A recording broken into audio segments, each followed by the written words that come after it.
Now, hello, ladies and gentlemen. Welcome. This is FieldTalk, episode 38. And as you can see, no Benzie and no Justin. But I am joined by a special guest, Todd Lewis from the field.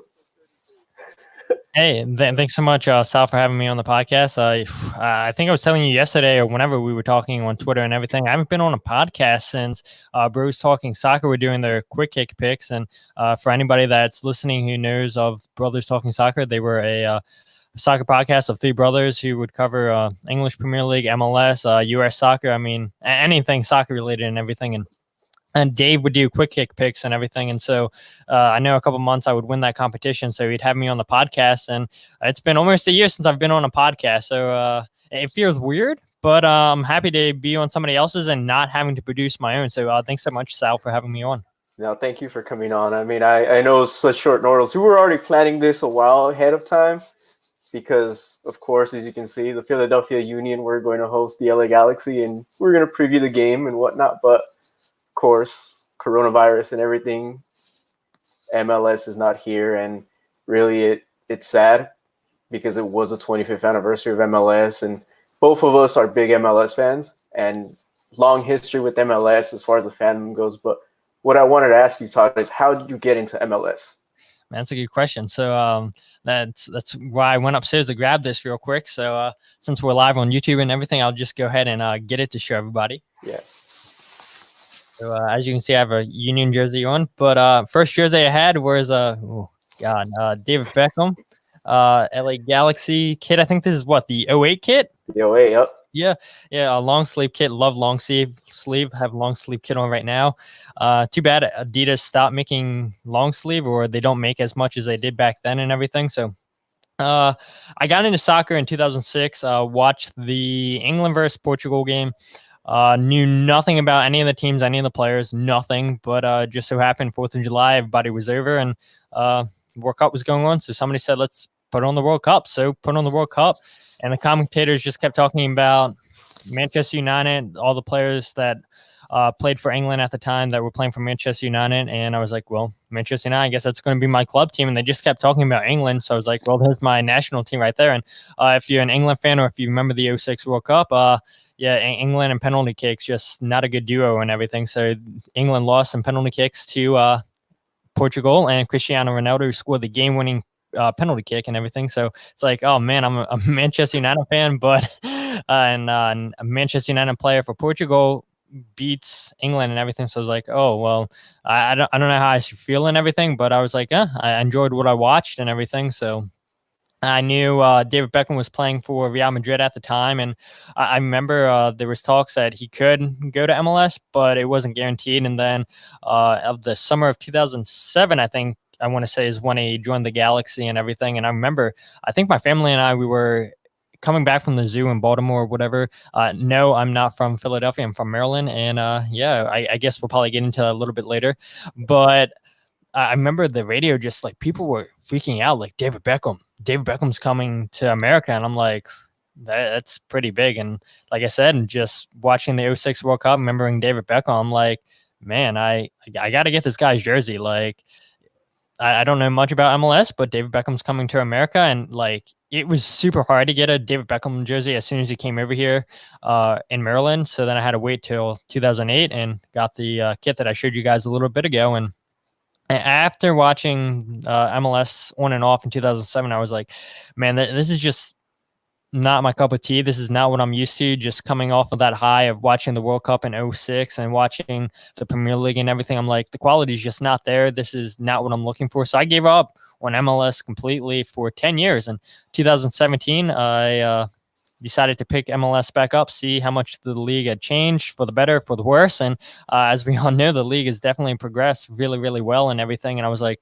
well, I don't really connect with LA Galaxy now because Beckham's not there. That's the only reason I got the jersey.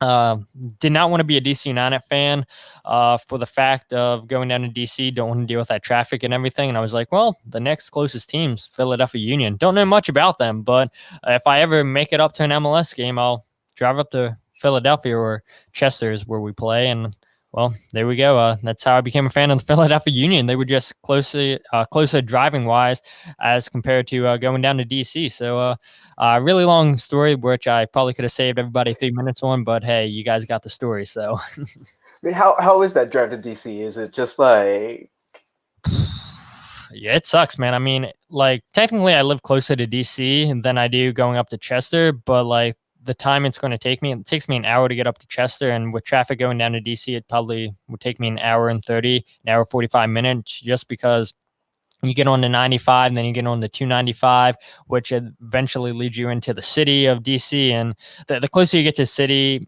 it just everybody's bumper to bumper and everything. I'm sure it's nothing like LA, but it's probably pretty close and everything, because everybody wants to go down to DC to see the museums and everything, or whatever sporting events going on at the time and everything. So it just sucks going in down to DC. I was like, yeah, if I'm going to be serious about MLS, I'm not making this drive every week sitting in traffic. So now I know a lot of people are like, oh, you can take the metro.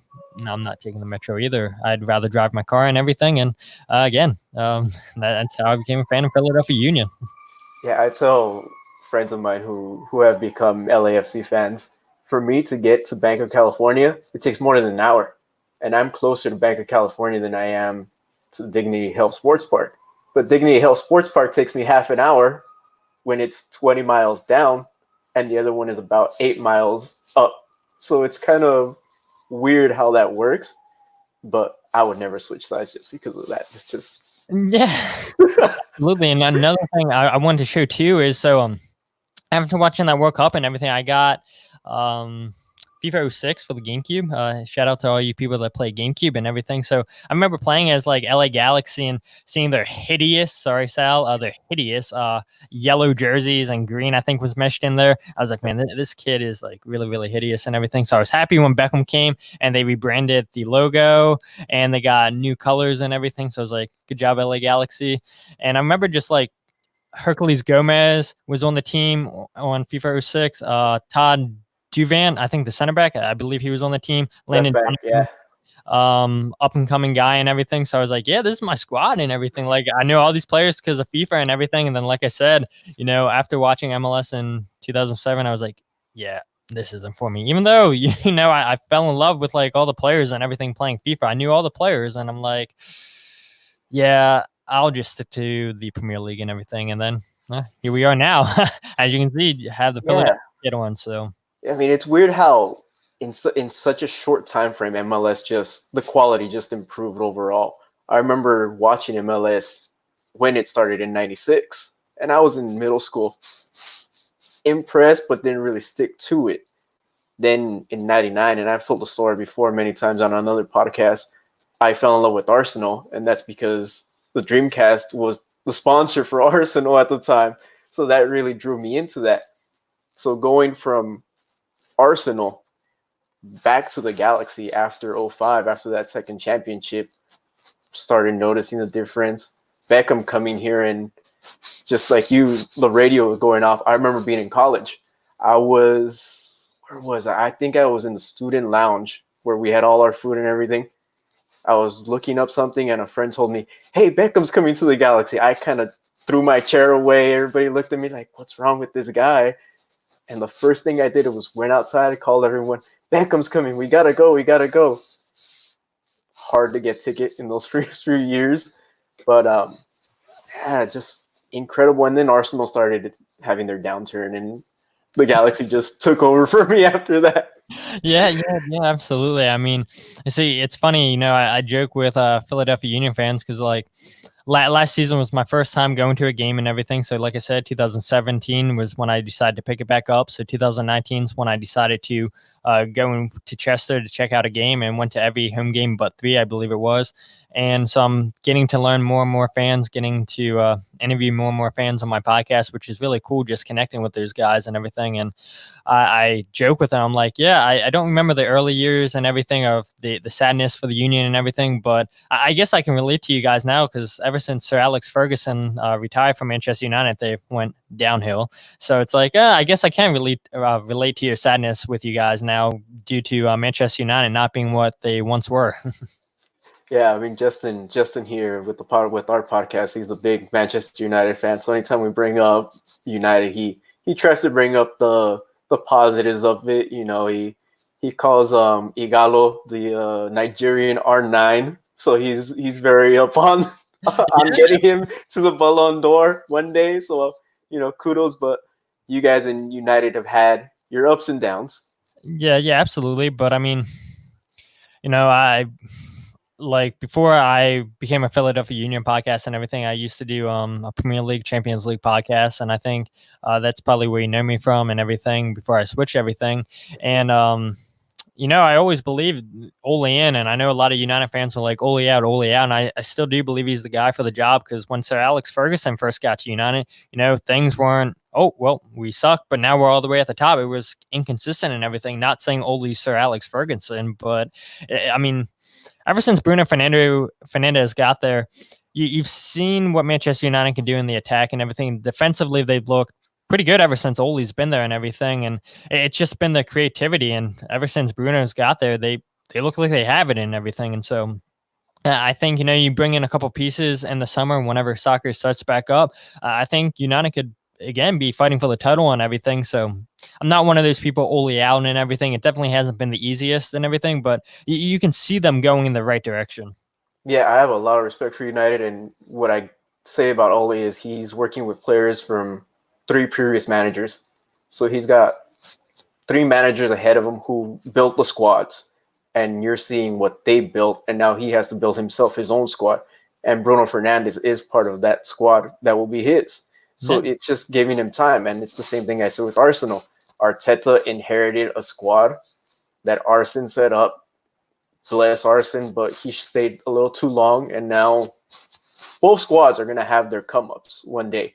It's just we just have to wait. It's just like the Union and the Galaxy, and Yeah. we're seeing the fruit of those labors, especially in Philadelphia. From what I'm noticing, is that you guys have been on the up, and it's great. And to see you guys last year, I really thought you would be in the final last year, considering how the East was. It was between Philadelphia and Atlanta, in my eyes. But we all know what happened at that point. Yeah, definitely. I mean, to be first place in the East for a majority of the season and then the last 3 weeks of the MLS season, the regular season, I mean, the wheels kind of fell off for the Union. They lost uh, against Columbus and they lost against New York City at home and everything. And I mean, up until the end, they still had a chance to get that number 2 seed and everything. And I think it would have made all the difference in the world if we would have played Atlanta at Talon Energy, now Subaru Park, because that game against New York Red Bulls, I mean, people that have been there since day one have said that's the loudest they've ever heard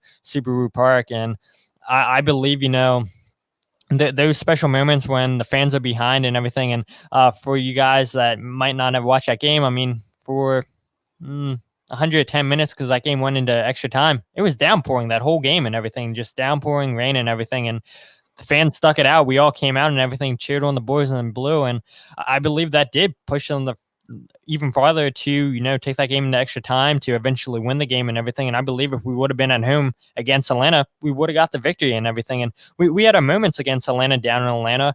Brendan Aronson, I think, had the best chance, and Gusan made a good save on Brendan, which is a little bit surprising since Brendan scored twice against Gusan last season. But it wasn't meant to be and everything. And I think majority of Union fans will say that they're happy with last season, the way that it went, because like you said, they've been on the up and everything. And this offseason, we've actually spent money. We've bought players in for a transfer fee and everything. So a lot of Union fans, they want to see that big player signing and everything. It's not going to happen. And I think Jim Curtin recently gave a interview on Sons of Ben, the podcast, where he said, we don't want a big superstar player, because sometimes it works and everything, but sometimes that it destroys the locker room and everything. And I think that's a good point and everything. Zlatan was great in moments for you guys last season, but how much did his ego get in the way? How much better could you guys have been without Zlatan and everything? I mean, granted, he did carry you guys a lot during last season, but I've never been a big Zlatan guy. I did not like him at United because of his ego and everything. Yeah, he'll pop up in crucial moments and get you big goals and everything, but for me, he's more about himself than the team. And somebody might say, "Oh, you're absolutely wrong," but that's how I feel about Zlatan. No, yeah, I agree with you on that, and and on another part, I love that about him. I really love players who present themselves like that and who say what they think, and I think that's what's missing sometimes in sports. But with the Galaxy last year, what we and it's been the story ever since we traded AJ De La Garza, and the fan base over here will tell you it's the curse of AJ. We've been sucking at defense, and that defense just was horrible. And had had it been a better defense, maybe we advance. But we're playing up against an LAFC team who looked at that as if it was their MLS Cup final, and they were determined to win no matter what. And yes, Vela's second goal, or was it? I believe it was Vela's second goal. To me, that was offside, completely offside. But that doesn't matter now. At the end of the day, Zlatan left. We have Chicharito, who I absolutely did not want. I don't think he fits the system as it is, and I would have much rather preferred Alan Pulido. But that's a different story, and it's up. And you see Pulido, just the 2 games that he's had at Sporting KC, incredible player. He can produce anywhere on the field that he's at, something that Chicharito can't do. And it's a lot of still Zlatan ball, which is balls over the top and see who gets there when there really is no 6'5", 6'7" Swede in the middle to. Yeah, absolutely. And I think, the whole point of bringing in Chicharito was like, Zlatan's a big name and everything. If you brought in Alan Pulido, is he as big as a name as a Zlatan, as big as a name as Chicharito? Absolutely not. Like, you guys brought in the biggest name of Mexican soccer and everything. And I think half the reason they brought him in because of his name. Half of it is they believed he had something left in his tank. But we saw the last 2 seasons at West Ham and Sevilla, Chicharito seems like he doesn't have much and everything. And I think in an interview he gave, he called, "Oh, this is now my retirement," or whatever. Even though he came out and said, "Oh, I'm joking" and everything, but I think deep down he does kind of believe that. Like, he's not playing in Europe anymore. That was his goal and everything. His career's been going down for the last couple years and everything. And I kind of agree with you. I think Alazzini or Ramon. Alessandrini. Yeah. I think, that was kind of a mistake on your guys' part for letting him go and everything. I think he was a decent player for you guys, and you guys ultimately let him go and everything. And now Chicharito, I mean, him and Christian Pavon are going to try to lead your attack and everything, in which the first 2 games, it hasn't looked promising for you guys. So, granted, like I said, it's only 2 games, so I don't know. By the time hopefully MLS kicks back off, hopefully your attack will look better for you guys' sake. But I don't know. I guess I wouldn't be surprised if Chicharito just doesn't make a big impact like everybody's expecting him to make. I mean, thank you, Justin, for that comment of yours, but it's not the same Chicharito that was at United or at Leverkusen. It's a completely different player, and I would honestly get rid of him and would want your boy Prespelinko. I think I said it right. Yeah, I mean, Kasper Schrebelko. Yeah, I mean, he's a good striker. I'm happy with him, and I've been saying on my on the podcast, if he has another great season, scoring 15 plus goals, I wouldn't be surprised if a team in Europe comes over and says, "Hey, we want him." And especially with MLS, ending by the time the winter transfer window opens up in Europe and everything, that's when teams are desperate for attack, when they're fighting relegation and they need somebody to put in goals. And there's a guy who's had injuries over in Germany and everything. That's why he came over in MLS in the first place. And yeah, I mean, for a striker to score 15 goals for you to not even get paid as a DP, yeah, any team would take that any single day. And yeah, I'm super happy to have Casper and everything. And I was happy to see that he signed a new contract extension before the season started. And I said, I'm happy and everything on Twitter, but this is also a tactic by the union to get even more money. If a team comes and says, "Hey, we're in need of an attack," and this guy's proved for 2 seasons that he can stay healthy, that he can score goals, and that could be the difference from signing contract to not, to making a couple million extra dollars. So if he does leave, it sucks and everything, and I'm fully prepared to lose good players and everything, because let's face it, whenever a good player comes through MLS, they're off to Europe and everything, and we're far off from keeping those good players in the league, which I can understand it and everything from the business side of things and everything, but at the same time, it's good for MLS. It shows that, hey, we're producing good players, or maybe players that weren't getting a chance to shine in Europe come to MLS to redefine their game, and now they're proving to people that, hey, look, I have what it takes, and now they get another shot to Europe and everything. So at that side, I think that's pretty good for MLS. Yep. Let me just address Justin right now. You can take him back to United if you want, Justin. I mean, I'm sure Todd would appreciate that as well. Man, Chicharito is past him, man. I mean, I don't know. Maybe you can go to Liga MX or something. I mean, no.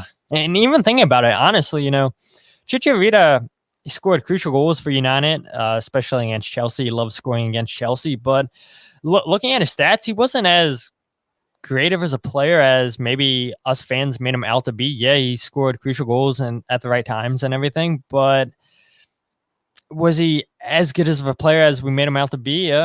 Maybe not, looking back at the stats, but yeah, he's definitely not what he once was at Manchester United, at Leverkusen, like you said, and yeah, it's going to be interesting to see if Chicharito, once the league starts back up, if he'll be able to show everybody he still has it. I'm kind of in that camp that he's going to be another Gio Dos Santos, and we're going to have to buy him out in another year or two. It's bad. I mean, I understand why he's here, and he's here to promote the league.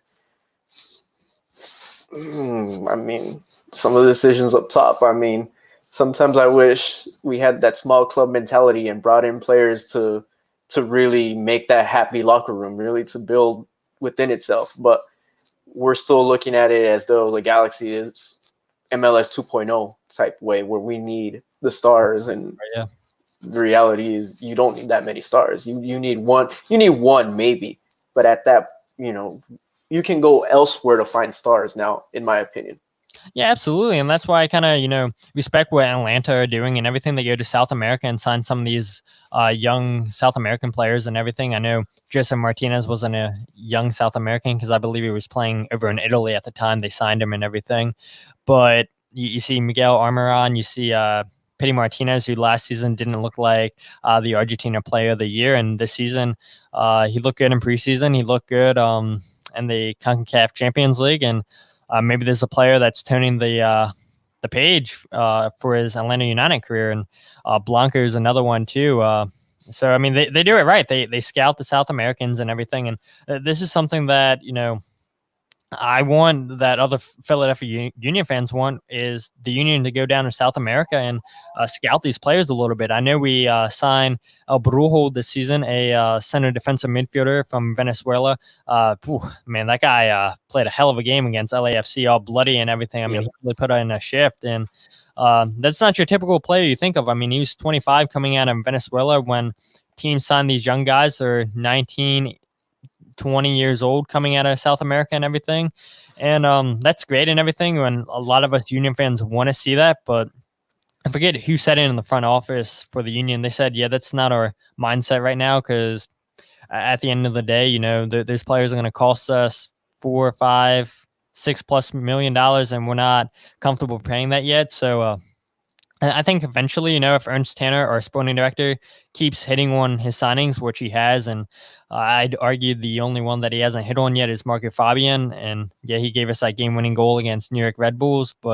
And we found out too, apparently that wasn't even his guy he wanted, but there was the front office saying, hey, let's sign this guy to grow the Mexican fan base and everything. And yeah, I mean, I did see a lot of Mexican jerseys at the stadium last season, and especially when Pumas came to play in the friendly and everything. I mean, there was just so many Mexican fans there and everything. So I'm sure Marco Fabian did help connect to the Latino fan base and everything. But at the end of the day, that's the only signing that's not really worked out in Ernst's favor. Everything else is hit on. So hopefully, whenever MLS starts back up and the summer transfer window opens, I know everybody's hoping that we can sign a DP player. And myself, I'm hoping it's going to be a midfielder and number 10. Adam Lallana is somebody for Liverpool who I keep saying would be the perfect signing for the Union. He's not a superstar. And now I know there was reports a couple weeks ago that Brendan Rodgers for Leicester said, I would love to have Lallana. He got the most out of Lallana when Brendan was coaching at Liverpool and everything. And he's had a couple of injuries here the last couple of years where he's definitely not looked like the player he once was and everything. But I still think he has something left in his tank and everything. There's a guy who can play multiple positions. Brendan Aronson can mentor from him, or a young number 10 who just recently got a call up for the United States national team. But I don't know. I mean, we have one DP signing, so let's hopefully get a DP signing in the summertime, but we'll see. Yeah, I was gonna ask you also, the your youth development. How's that working out? Or have you seen good players coming out of the youth system and out? Yeah, I mean the youth. I mean that's where we're investing all of our money and everything. And Brendan Aronson made his debut last season, had a great debut, and just got a call up in January for the full national team for the U.S. I believe it was against Costa Rica. Again, not a huge United States fan and everything, so I don't follow them as closely as some Union fans or some of your listeners, Sal. Yeah, But Mark McKenzie is another one who also got his first call up to the national team in that January camp against Costa Rica. Austin Trusty came through the academy, who now plays for Colorado Rapids. Matt Rial came through the academy. Anthony Fontana. I mean, we're seeing the academy produce players to the first team. A local boy from 15 minutes away from where I live, Cole Turner, number 13, got added to the squad this season and everything. Probably won't see him play much in the league, but in the U.S. Open Cup game, we'll probably see him every now and then. But yeah, I mean, they're definitely producing talent. They're definitely investing in it. I would definitely say it's between Mark McKenzie and Brendan Aronson, a race to who goes to Europe first. Because, I mean, these guys do have talent to go over there and play in Europe. Maybe not for a Manchester United and a Chelsea or somebody like that, but definitely for a mid-table club over in England, I'd say, or even a top team in the championship. So it's just a matter of these guys progressing and eventually the Union getting an offer they can't turn down. yeah. I think that's what MLS should be focusing on. Personally, it should be the youth development and as well scouting Mexico, South America. Just keep it within the Americas, because going off to Europe is one thing, and yeah, we can bring in players from whoever team. Like you said, Am Lallana can come over, and yeah, those type of players are needed every now and then. But really, for us to become a league that is really looked upon as being, yeah, they can compete in the world stage, we have to keep growing players left and right, left and right. And I understand some regions are just hard to get those youth players. I know you guys up there in that whole Philadelphia, Maryland area, you guys have a great system in place, because I see a lot of how can I say it, non-league teams up there, especially on Twitter. A lot of non-league teams are up there. When I look at us down here in California, it's a little more different than because we can't grow home. We haven't had that many homegrown players, to be honest. Yeah, I mean Maryland. Now I'm not talking about Philadelphia at all, but Maryland produces some really good college soccer teams and players and everything. Now, granted, I'm not the biggest fans of players going from high school to college and then getting drafted in MLS, because when you're in college and everything, that's when you should be playing for a professional team if you have it, and not wasting your time playing against lesser opposition in college. But at the same time, if you get a full ride scholarship to play soccer and you're probably not going to become a professional, then hey, go ahead, play 4 years in college and everything. And I know the University of Maryland has had a top soccer program the last couple of years. They've produced a lot of good MLS talent and everything. AJ Gaza, I think I'm saying that right. Yeah. I believe he went to University of Maryland. Zach Steffen, who was the Columbus Crew goalkeeper, who's now playing for Manchester City, but he's on loan in Germany. I think Dusseldorf. I think that's Yeah.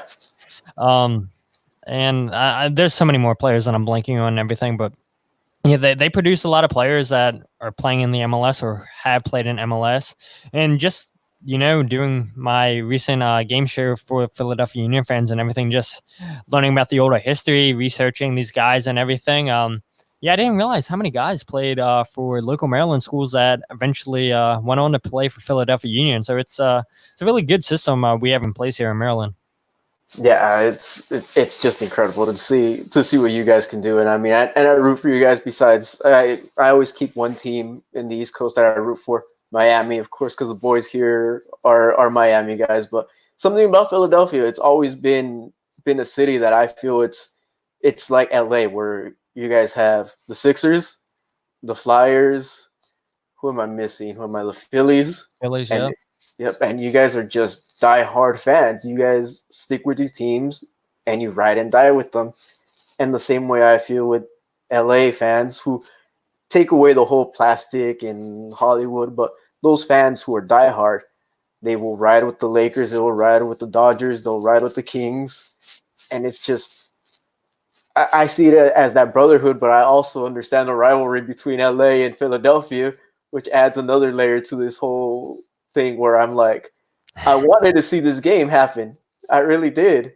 Yeah. And here we are. It's like, because what would this have been? Our the fourth or fifth week of MLS, right? Yeah, or maybe even six. I know the games were coming thick and fast and everything, so it sucks. And I was really looking forward to the LA Galaxy game because I was happy to see Bastian Schweinsteiger come in to town and play for Chicago Fire and everything.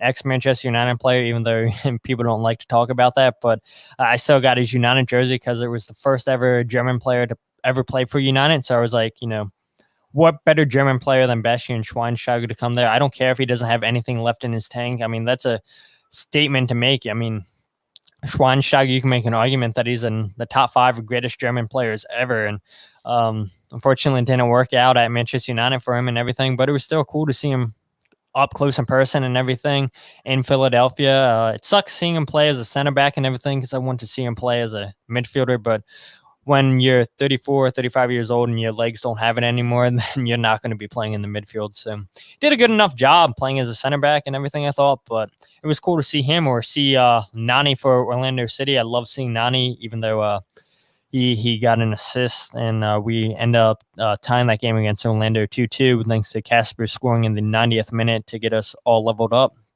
Had a chance to win that game, but Brian Rowe, I believe the goalkeeper for Orlando, came up with a big save on Jack Elliott. Uh, Unfortunately, I didn't get to see Wayne Rooney, so that's probably my all-time favorite player, Wayne Rooney. It's either between him and Juan Mata. And I did not get to see him because he had a red card by the time that DC United came into play, so that meant that he missed the game and everything. He didn't even travel with the team, so fortunately, I couldn't see Rooney in person, but it was still cool to see ex-Manchester United players come into Philadelphia. Felt weird though, not cheering for those guys after cheering for them playing for United. But I'm like, hey, you're not on United anymore, and you're not playing for Philadelphia, so I'm gonna be you every single chance that I get. Yeah, that was my sentiments when Henri came over to New York Red Bulls, and he came over when he came over to play the Galaxy. It was just like, yeah, I love you and everything, but you know what? You can go screw the pooch right now. Screw you, fuck you. We need to beat you guys. I don't care. But that I totally agree with what you're saying right there. Let's move on to what would have been the game. What would you have seen as your opening lineup for Philadelphia? Oh man, that's a good question. And man, you're putting me on the blast to give you my score prediction because I did give predictions before the season started and everything. So I'll give you my starting lineup and everything. Then I'll shuffle through some papers to see if I can find my predictions and everything. But up top, it would have been Casper Strzelka and Sergio Santos, the pairing we've seen the last two games against FC Dallas and LAFC. We've run a diamond, so we've run a 4-4-2. Two strikers up top, then a diamond in the midfield. On top of the diamond, probably would have been Aronson.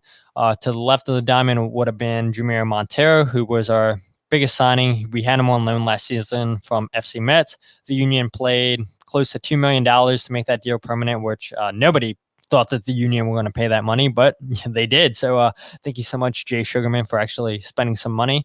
As the number 6, the holding defensive midfielder, we brought in two of those players, like I said earlier, El Brujo from Venezuela, and then Matai Orvat. Still nobody knows how to say that guy's name.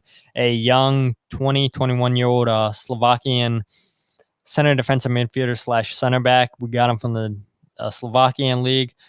Seems like a promising player. In 2018, he was on the short list for the UEFA Golden Boy Award, which is given out to the best young player in Europe and everything. So to be on that list, I mean, that has to say you have some kind of talent. So that was a pretty big feat to see him included in that name of that list. And then to the right of the diamond would have been our captain, Alejandro Bedoya. In the back, Matt Real started against Dallas and LAFC are homegrown left back because our German left back, Kai Wagner, was dealing with an injury. It's hard to say if he would have been recovered by now. So let's just say he was recovered. So he probably would have started as a left back. Then it gets tricky. The three center backs. I mean, we have three really good quality center backs, and Mark McKenzie, a homegrown player, Jack Elliott, who's might get a call up to the Scottish national team. We're hearing rumors about that. The Sun, now take that how you will. The Sun's not that reliable and everything, but they had a whole bunch of quotes from the academy director for the union in there who said he talked to people in the Scottish setup and everything. Jack Elliott was born in Germany, played college soccer at West Virginia University.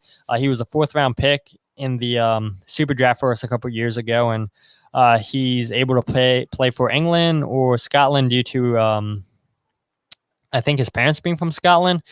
So he's a possibility. Mark McKenzie is a possibility, or Jacob Glesnes. Everybody by now had to have seen that beautiful free kick of a goal against LAFC. So I don't know. I mean, take any of those three to play center back and we'll be happy. And then right back would be Ray Gaddis, which he's steady defensively and doesn't give you much in the attack. And then Andre Blake as the goalie. So yeah, that probably took a lot longer, Sal. But yeah, that's what I would probably do with my starting 11.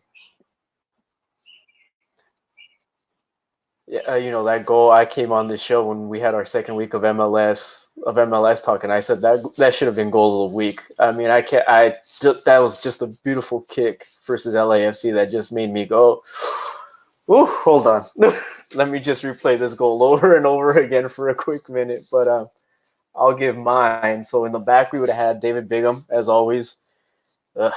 Yeah. On the right, I would have put Julian Araujo over Rolf Felcher. I think Araujo needs that playing time, being a future U.S. men's national team star. Center backs, Nick DePuy, who is from the academy for us. Great eye. Go to all of those games over here. Thoroughly deserves that call-up. Thoroughly. Next to him, Dan Steris, Pipo Gonzalez. I like him. He was great for Costa Rica at one point. Don't think he has it anymore in him. And then Emiliano Insua, my man crush, just amazing at left back. Midfield, we have Jonathan Dos Santos, Sebastian Lletget, Joe Corona, Joe Benny. Again, great defensive mid. Up top, Chicharito, of course. When I say that with Pavone next to him, which is great, and Katai, of course. So that's our lineup, and I'd love to hear that score prediction if you found it. Yeah, I did find the paper. So it actually would have been match week 8 by the time that this kicked off and everything. So like I said, I mean, I knew the games were coming thick and fast. So I did have this down as a draw and everything. I think the game would have ended 1-1. Now, I mean, it's LA Galaxy and everything. I did say before I gave my predictions and everything before the season started, I thought, Chicharito, I thought he would probably score against us and everything. I thought it was a good signing because of the marketability, and I thought he still had something left in his tank. But seeing the first 2 games, I don't know, that kind of made me take back what I said and everything. But there's still time and everything. Yeah, I think it would have been a tough game like we saw against LAFC. Not to compare you guys against LAFC, but you guys, nobody takes the one on the road. You guys have been there before and everything, so I think it would have been a hard-fought game. But the one thing that would potentially work in our favor is you guys are traveling across country. The game was going to be played on a Wednesday, so we would have had back-to-back home games against Montreal and then you guys. So that means we would have been home for a week and a half, 2 weeks and everything while you guys are flying to Philadelphia and everything, hopefully using charter flights. We don't know what that is in Philadelphia yet. So, yeah. But no, I do ultimately think that the game could have ended 1-1. Yeah, we were traveling with Sporting KC first, and we would have played on Saturday, and then quick turnaround to Philadelphia on that Wednesday. So I would have taken a 1-1 any chance I got, just because of the short turnaround, and just I don't trust this team to score goals. I can trust them to defend, since once the defense gets healthy, and by this time they should have been healthy, but I can trust that defense to defend now. Goals, however, unless Pavone is scoring or Katai is scoring or probably not Chicharito, Jonathan Dos Santos or Sebastian Lletget even, who needs to get back on his gears. Unless they're scoring, I don't really see it. And I don't think it was going to be one of those seasons where we have 30, 40 goals in one season. We're missing that now. So Yeah, 1-1 I would have taken gladly. yeah, I'm sure you would. And I mean, I, I didn't believe this at first and everything when, like I said earlier, when we started this podcast, was on Bruce Talking Soccer and everything. The first thing Dave kept telling me is like, if a team goes on the road and gets a draw or even a victory, I mean, that's huge in MLS. Usually the home team gets all 3 points and everything. And I was like, nah, there's no way this is happening. But then watching MLS, I'm like, no, that is the case. I mean, it's more times than not, the home teams are winning and everything. So if you go on the road and get a result, you're going to have a pretty good season, in my opinion. So, yeah, I'm sure you would take that 1-1 draw, Sal. Yeah, and it's just sad we can't really see the game or any of the other games that are going on. I mean, we are in a situation where this pandemic is really taking over sports, and we're coming out to a point where if we hit May and June, maybe we can start playing, and that would have to mean 2 games a week at most. Don't you agree?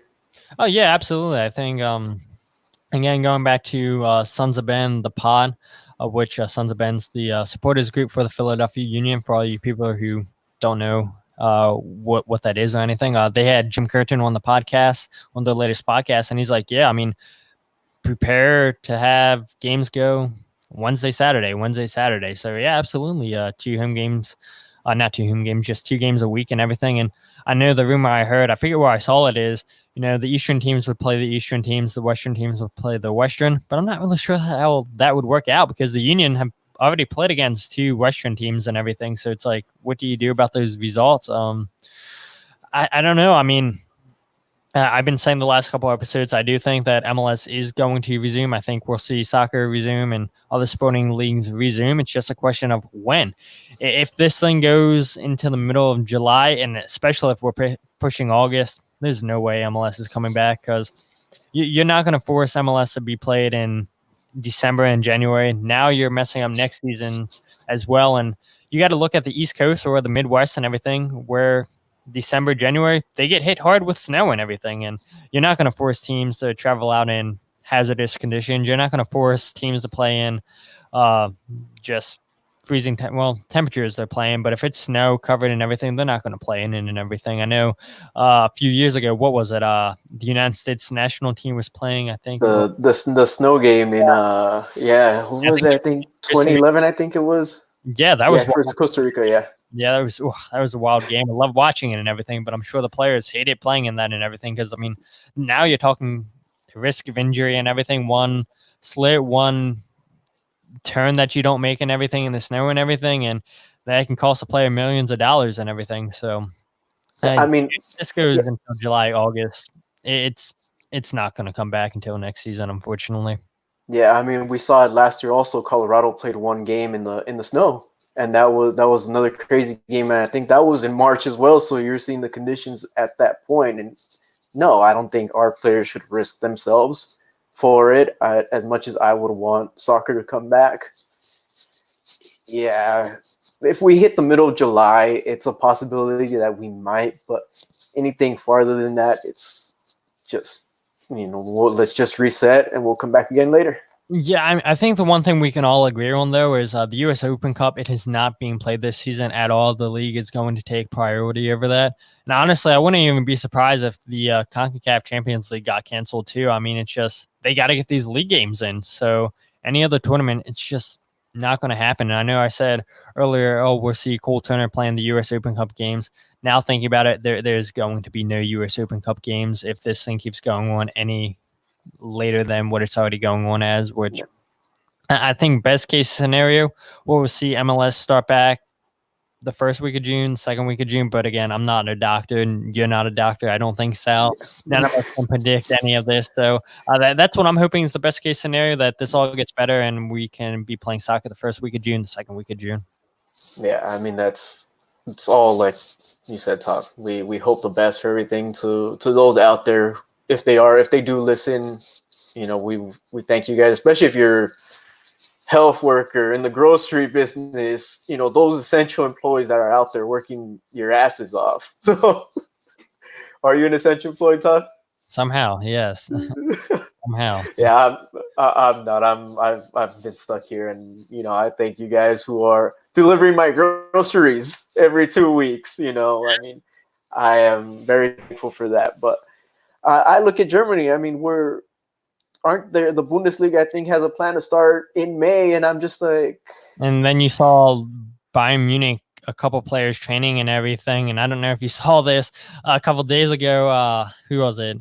Ndembele, Sanchez, and Sessegnon for Spurs. They were all training, just the three of them, with Jose Mourinho oh, out in a public park and everything. And people like took pictures and videos and everything. I was like, oh man, it's like, and they were wearing all Spurs gear too. It's like, man, you guys are really bringing attention against yourselves and everything. I get it. It's like, especially Ndembele, who's not looked great for Spurs after paying all that money and everything. He's not been the most fit and everything. And Jose's even called him out on his fitness. So I can appreciate, Jose trying to get him caught back up and everything. Because honestly, I mean, he sees the talent in him. And if anything, I look at it as a positive that, when they say don't go out, don't do activities with people and everything, Jose's doing the opposite. He's saying, hey, I believe in you. I'm trying to get you fit and everything. I'm willing to risk my job at Spurs. I'm willing to risk the fine, punishment, going to jail, whatever it is the government wants to throw at me, because I believe in you that much. So if we're going to take a positive, that's the only positive I can take away from that. I don't think I retweeted it, but there is a photo from a league in Nicaragua or Uruguay. I forget where it's at, but the players are seen wearing surgical masks and gloves, and they're playing on the field like that. I'm just like, the dedication's there, but I don't know if that's the one thing you want to be playing with right now, guys. When they tell us all into social distance and everything, I mean, playing sports and everything, you're going to be getting your bodily fluids on other people and everything. So, but I mean, I guess when you're a lower league and you're trying to get your season done, you're not going to bring as much attention to yourself as the Premier League, the Bundesliga, La Liga, something like that. So, what were your expectations of the Union going in, just to start wrapping up? Yeah, the season. So I'll go ahead and pull out my sheet again, and I had the Union going 17 wins, 7 draws, 10 losses. I wish I would have had it more broken down than that, but I had them finishing in.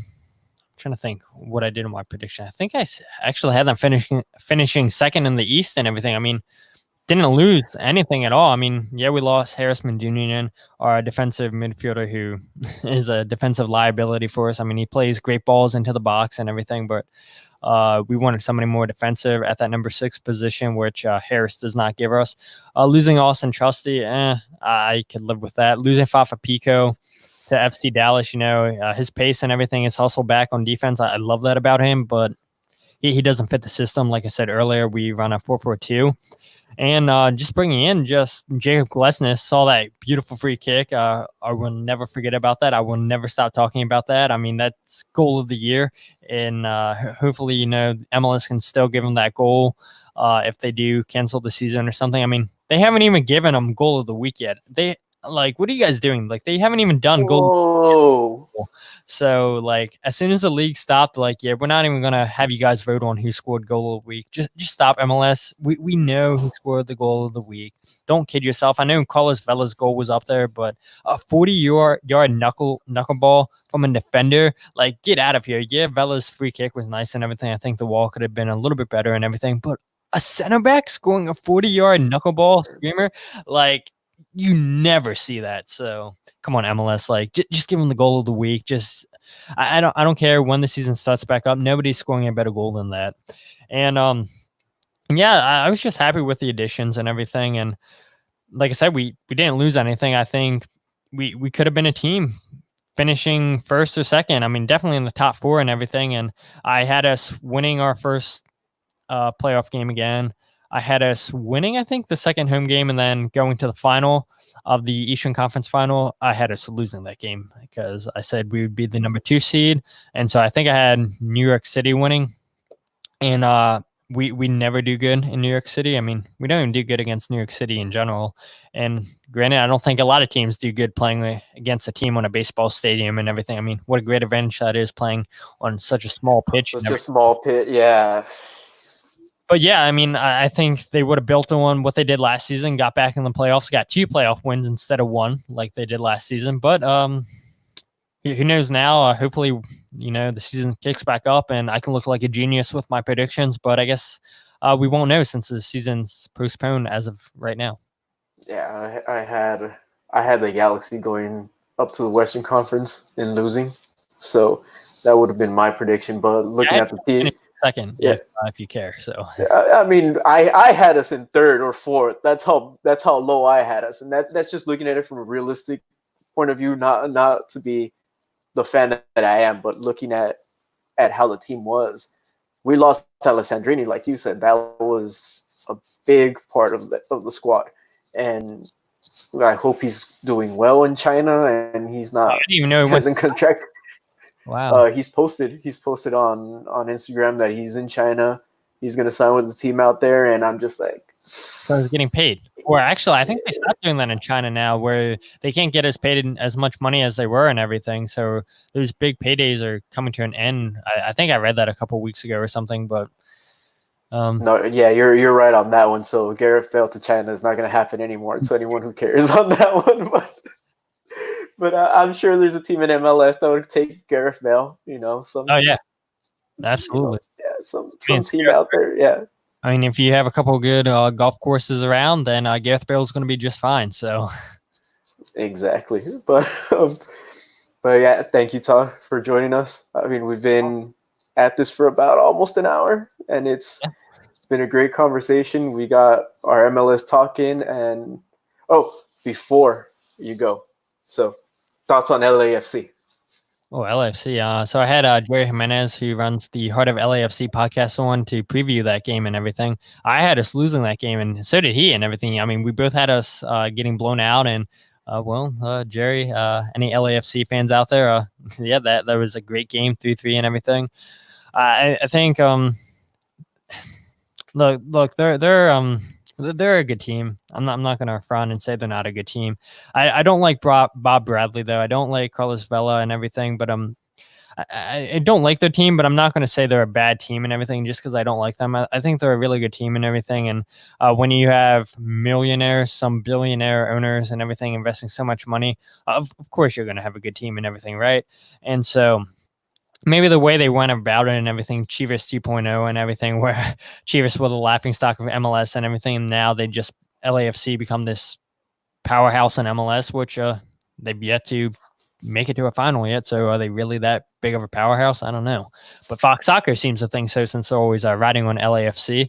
I mean, they're a good team and everything. I'm not a fan of Bob Bradley. I'm not a fan of some of the players and everything. Like I said, yeah, that's all I'm gonna say on LAFC. I'm not gonna say, oh yeah, you're a Galaxy fan. They're terrible, Sal, and I'm sure maybe that's what you and your listeners are probably hoping I would say. But I mean, they have a good team over there. No, we have a wide variety of listeners, and even me being a Galaxy fan, they have my respect somewhat. But Bob Bradley, like you said, I can't stand that bald-headed man. I'm just like, sometimes I want to go on the field and just smack him. Sometimes just looking at his face, and I don't know why, but maybe it's the U.S. men's national team history. Or you being an Arsenal fan. I mean, he didn't really hit the ground running at Arsenal and everything. And you're like, man, this is a guy that we're supposed to get excited about. And he's constantly getting sent out on loan, does nothing for us. Then he goes over to La Liga, plays for Real Sociedad, and looks like he finds his form for them. And then he's like, oh, I'm done playing in Europe, guys. I'm going to MLS and everything. And then I know there was rumors that Barcelona wanted to take him on loan and everything. I don't really know what happened with that, whether it was LAFC, whether those were fake rumors. I'm not really sure on everything, but it's just, I don't know, that kind of struck a nerve wrong with me, where a player who was hitting it so good with Real Sociedad, and then he's like, I'm done. And then his whole just mess ups with the Mexican national team and everything. I'm not really familiar with the whole situation, but I know he's had like an on-off relationship with the federation and everything. And so it's like, um, yeah, dude, you're like 29, 30 years old and you were killing it in La Liga. It's like, why are you coming to MLS right now? Yeah, that whole situation. I'm looking more into it. It was LAFC that blocked him, and as much as I don't like the guy for being here, it's like why block a player from going to his only chance basically to going one of the biggest clubs in the world, and who knows, he could have probably have shined for them, and then probably have been bought out. But if they buy him out, as we saw when he got injured last season, that team basically just fell apart for some reason, and it's just well, but it's the players' wishes, not your guys. But again, MLS, how they are. Yeah, absolutely. I mean, like I said earlier, I mean, the league's come so far from when I first tuned in 2007 to what it is now and everything. I mean, it's changed for the better. And I know there's a ton of people out there still that are like, "Oh, pro relegation, pro relegation." And, I was one of those people too. When I first started, I was like, yeah, it's weird just watching the Premier League or just any European league that has pro relegation. And I think it's what makes MLS unique and everything. I think it would be really hard if you were to do promotion and relegation just with how widespread we are as a country and everything and travel and everything. But maybe that's a topic for a different time and everything. But Yeah, we we can get into that whole different. We can put a whole show together for pro relegation yeah, here.